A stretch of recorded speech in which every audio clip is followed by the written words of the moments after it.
ಅಂಬೇಡ್ಕರ್ ಜಯಂತಿ ಪ್ರಯುಕ್ತ ಸನ್ಮಾನ್ಯ ನರೇಂದ್ರ ಮೋದಿರವರಿಗೆ ಅಂಬೇಡ್ಕರ್ ಅವರ ಭಾವಚಿತ್ರವನ್ನ ಉಡುಗೊರೆಯಾಗಿ ನೀಡುತ್ತಿದ್ದಾರೆ. ಬಿ.ಆರ್. ಅಂಬೇಡ್ಕರ್ ಅವರಿಗೆ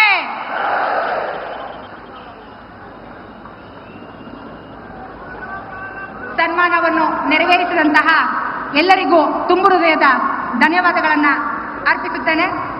ಈಗ ಕಾರ್ಯಕ್ರಮವನ್ನ ಉದ್ದೇಶಿಸಿ ನಮ್ಮ ನೆಚ್ಚಿನ ಮಾಜಿ ಮುಖ್ಯಮಂತ್ರಿಗಳು ಮೊದಲ ಬಾರಿಗೆ ರೈತ ಬಜೆಟ್ನ ಮಂಡಿಸಿದಂತಹ ರೈತ ನಾಯಕ ಹಾಗೂ ಹೆಣ್ಣು ಮಕ್ಕಳ ಭಾಗ್ಯ ವಿಧಾತ ಭಾಗ್ಯಲಕ್ಷ್ಮಿಯನ್ನು ವಿತರಿಸಿದಂತಹ ಸನ್ಮಾನ್ಯ ಬಿ.ಎಸ್. ಯಡಿಯೂರಪ್ಪರವರು ಈ ಕಾರ್ಯಕ್ರಮವನ್ನು ಉದ್ದೇಶಿಸಿ ಮಾತಾಡಬೇಕು ಅಂತ ವಿನಂತಿಯನ್ನು ಮಾಡ್ಕೊಳ್ತೀನಿ.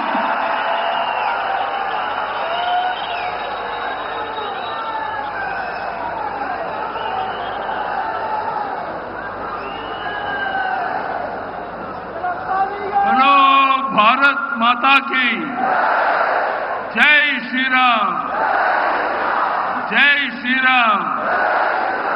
ಪ್ರಧಾನಿ ನರೇಂದ್ರ ಮೋದಿಜಿ ಅವರಿಗೆ ಭಾರತ್ ಮಾತಾ ಕಿ. ಇಡೀ ವಿಶ್ವವೇ ಮೆಚ್ಚಿರುವಂತ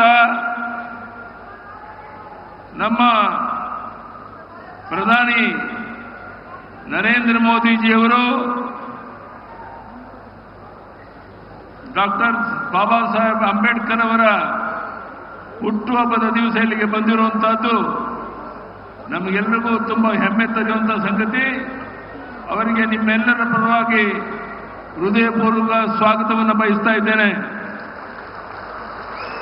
ಅದೇ ರೀತಿ ಮಾಜಿ ಪ್ರಧಾನಿಗಳಾದಂಥ ಎಚ್ ಡಿ ದೇವೇಗೌಡರು ಇವತ್ತು ಇಲ್ಲಿ ಬಂದಿರುವಂತಹದ್ದು ಜೆಡಿಎಸ್ ಬಿಜೆಪಿ ಬರುವಂತ ದಿವಸಗಳಲ್ಲಿ ಒಂದಾಗಿ ಒಗ್ಗಟ್ಟಾಗಿ ಈ ರಾಜ್ಯದಲ್ಲಿ ಕರ್ನಾಟಕದ 28ಕ್ಕೆ 28 ಲೋಕಸಭಾ ಕ್ಷೇತ್ರವನ್ನು ಗೆಲ್ಲಬೇಕು ಅನ್ನುವಂತ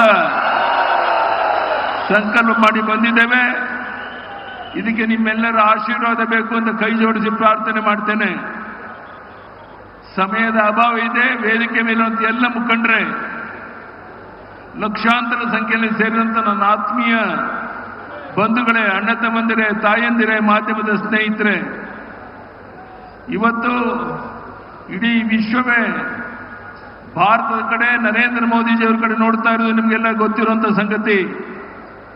ಅಂತ ಮಹಾನ್ ವ್ಯಕ್ತಿ ಇವತ್ತು ಬೆಂಗಳೂರಿಗೆ ಬಂದು, ಮೈಸೂರಿಗೆ ಬಂದು ನಿಮ್ಮನ್ನು ಉದ್ದೇಶಿಸಿ ಮಾತನಾಡುವಂತ ಒಂದು ಅವಕಾಶ ಸಿಕ್ಕಿರುವಂತಹದ್ದು ನಮ್ಮೆಲ್ಲರ ಸೌಭಾಗ್ಯ ಅಂತ ನಾನು ಭಾವಿಸಿದ್ದೇನೆ ಬಂಧುಗಳೇ.